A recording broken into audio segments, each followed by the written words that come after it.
নমস্কার, দীপাস কুক হাউসের আরও একটি নতুন পর্বে আপনাদের স্বাগত।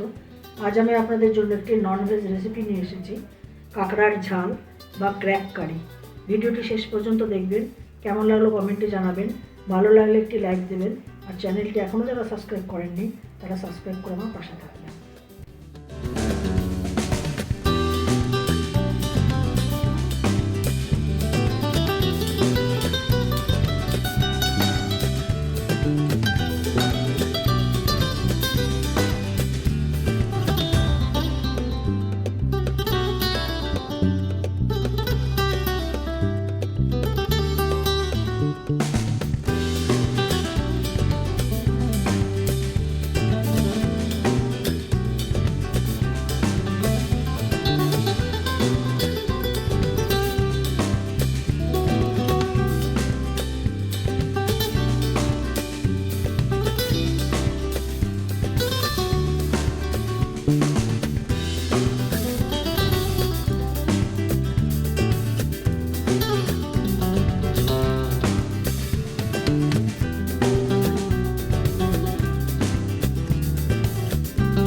কাঁকড়ার ঝাল করার জন্য আমি কাঁকড়াটাকে সুন্দর করে কেটে নিয়েছি।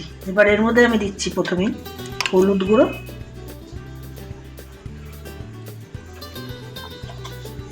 আর নুন।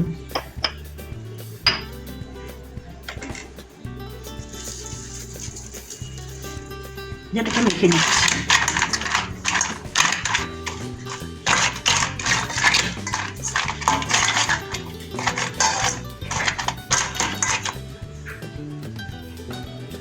কড়াইতে দিয়েছি সর্ষের তেল। এবার আমি কাঁকড়াগুলোকে ভেজে নিচ্ছি।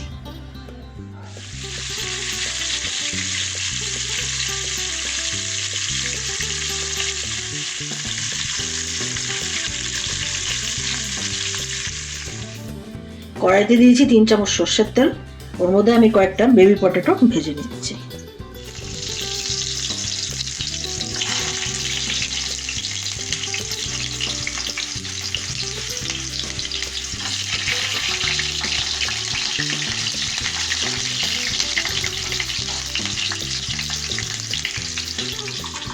আলুটা ভাজা হতে হতে আমি একটা মশলা করে নিচ্ছি।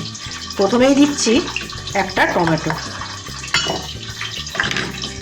এতে আমি অল্প নারকেল দিয়েছি, আপনারা গুঁড়ো নারকেলও ব্যবহার করতে পারেন। এতে দিচ্ছি 3 কোয়া রসুন, গোটা জিরে, শুকনো লঙ্কা আর অল্প আদা। গরম মশলা ব্যবহার করছি লবঙ্গ, এলাচ আর দারচিনি, আর অল্প দিচ্ছি পেঁয়াজ। এটাকে আমি ফাইন পেস্ট করে নেব।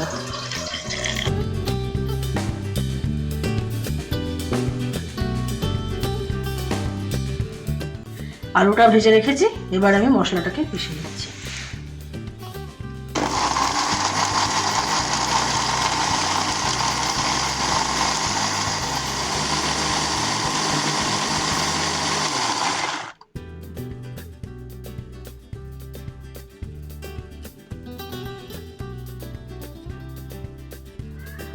এবার সেই তেলেই দিচ্ছি অল্প সাদা জিরে, একটা দিচ্ছি তেজপাতা,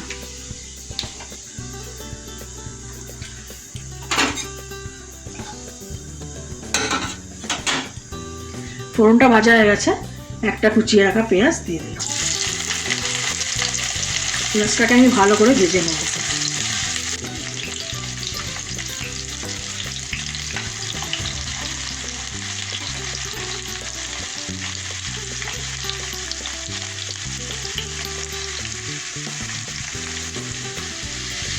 পেঁয়াজটা ভাজা হয়ে গেছে, এবার বেটে রাখা মশলাটা আমি দিয়ে দেবো।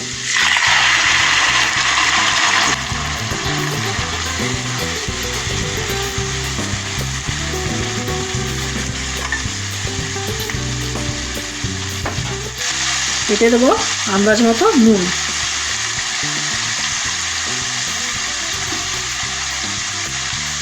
আর আন্দাজ মতো হলুদ।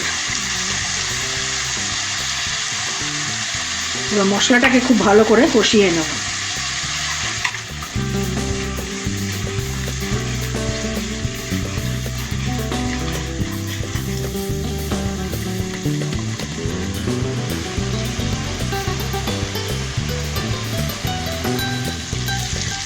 মশলা কষানো হয়ে গেছে, এবার এর মধ্যে দেবো ভেজে রাখা আলু।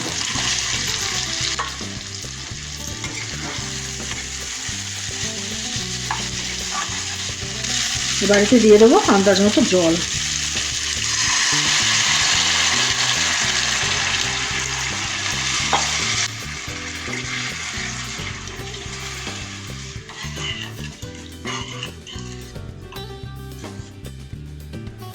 এটা কিছুক্ষণ ফুটতে দেবো। ঝোলটা ফুটে উঠেছে, এবার ভেজে রাখা কাঁকড়াটাকে এর মধ্যে দিয়ে দেবো।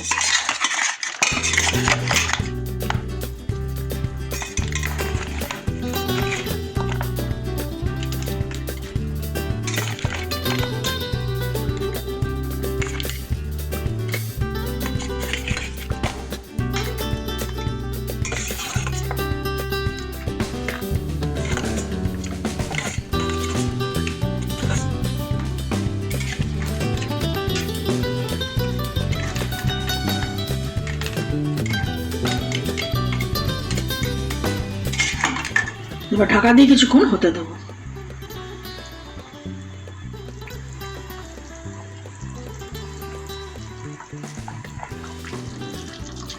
সবকিছু সেদ্ধ হয়ে গেছে, এবার সবশেষে দেবো 1 চামচ ঘি। তৈরি হয়ে গেল ক্র্যাক কারি। ভিডিওটি শেষ অবধি আমার সাথে থাকার জন্য ধন্যবাদ। আপনারা ভালো থাকবেন, সুস্থ থাকবেন এবং দেখতে থাকবেন দীপাস কুক।